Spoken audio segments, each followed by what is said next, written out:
আলু দিয়ে শিং মাছের ঝোল তরকারি রান্নাটা এত বেশি মজার হয় যে গরমের দিনে এরকম একটা ঝোল তরকারি থাকলে অন্য কোনো তরকারি আর লাগবে না খাবার টেবিলে আমার মনে হয়। তো আমরা তো বাসার সবাই অনেক বেশি পছন্দ করি, আর আমি যেদিন এই তরকারিটা রান্না করি আর অন্য কোনো তরকারি রান্না করতে হয় না, কারণ এই তরকারিটা বেশি পছন্দ করে সবাই।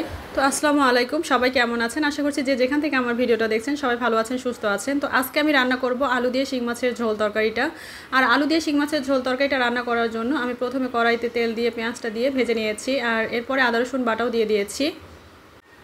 আদা রসুন বাটা দিয়ে ভালো করে আমি পেঁয়াজের সাথে ভেজে নিচ্ছি। আর আদা রসুন বাটা যখন ভাজা হয়ে এসেছে তখন আমি গুঁড়া মশলা দিয়ে দিচ্ছি, জিরা গুঁড়া, হলুদ গুঁড়া আর মরিচ গুঁড়া আর লবণ পরিমাণ মতো দিয়েছি। দিয়ে একটু পানি দিয়েছি, পানি দিয়ে ভালো করে মশলাটাকে কষিয়ে নিচ্ছি। তো ভালো করে মশলাটা কষিয়ে না হয়ে গিয়েছে আমার, এখন আমি দিয়ে দিচ্ছি কেটে রাখা আলু। আর আলুগুলো আমি আগে দিয়ে দিচ্ছি, আলুটা আগে দিয়ে আমি ভালো করে কষিয়ে নিচ্ছি। যেহেতু শিং মাছটা বেশি শক্ত হয় না, তাড়াতাড়ি সিদ্ধ হয়ে যাবে, এজন্য আলুটা দিয়ে কিন্তু ভালো করে কষিয়ে নিচ্ছি, একটু হালকা সিদ্ধ হয়ে যাবে। আর শিং মাছটা দিয়ে বেশি নাড়াচাড়া করলে কিন্তু ভেঙে যেতে পারে, যেহেতু আমি শিং মাছটা ছিলিয়ে নিয়েছি। আর এক্ষেত্রে আমি কিন্তু অনেকক্ষণ আলুটা কষিয়ে নিয়েছি। আর এরপরে দিয়ে দিচ্ছি শিং মাছগুলো। আর শিং মাছগুলো কিন্তু এভাবে ছিলিয়ে রান্না করলে অনেক বেশি মজার হয়। অনেকেই হয়তো শিং মাছগুলো না ছিলিয়ে রান্না করেন, কিন্তু একবার হলেও কিন্তু এই শিং মাছ ছিলিয়ে রান্না করে দেখবেন, অনেক বেশি ভালো লাগবে।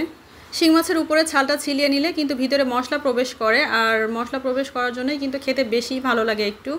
আর আমি তো সব সময় ছিলিয়েই রান্না করি, এজন্য আমার কাছে মনে হয় ছিলিয়ে রান্না করলেই বেশি ভালো লাগে। মাছটা কষানো হয়ে গিয়েছে, এখন আমি পানি দিয়ে দিচ্ছি রান্নার জন্য। পানি দিয়ে এখন ঢাকনা দিয়ে দিচ্ছি। আর তো ফিরে আসছি কিছুক্ষণ পরে। তো কিছুক্ষণ পরে আমি ঢাকনাটা খুলে চেক করে নিচ্ছি, এখনও কিন্তু অনেকগুলো পানি রয়ে গিয়েছে। তো আবারও ঢাকনাটা দিয়ে দিয়েছিলাম।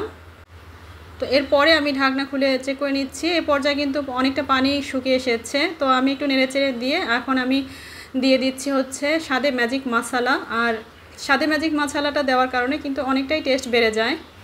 আর এরপরে আমি গোটা কাঁচামরিচ দিয়ে দিচ্ছি, আর গোটা কাঁচামরিচটা কিন্তু শুধু ফ্লেভারের জন্যই দিয়ে দিচ্ছি। তো রান্না শেষে কাঁচামরিচের ফ্লেভারটা আমার কাছে অনেক বেশি ভালো লাগে, এজন্য আমি সবসময় কাঁচামরিচটা একটু দেই। আর হচ্ছে এরপরে ঢাকনা দিয়ে দিচ্ছি। তো আমার রান্নার রেসিপিটা আপনাদের কেমন লেগেছে কমেন্টে কিন্তু অবশ্যই জানাবেন। তো আমার রান্নাটা কিন্তু হয়ে গিয়েছে, আমি কিন্তু চুলাটা বন্ধ করে দিয়েছি। এটা ফাইনাল লুক। মাশাআল্লাহ, যেমন সুন্দর কালার এসেছে, খেতেও কিন্তু অনেক সুন্দর মজার হয়েছিল। তো এতক্ষণ যারা পুরো রান্নার ভিডিওর সাথে ছিলেন তাদের সবাইকে অসংখ্য ধন্যবাদ জানাচ্ছি।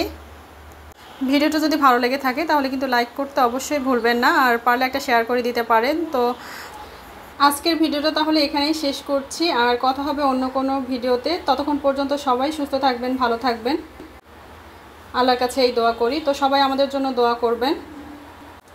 সবাইকে আসসালামু আলাইকুম, আল্লাহ হাফেজ।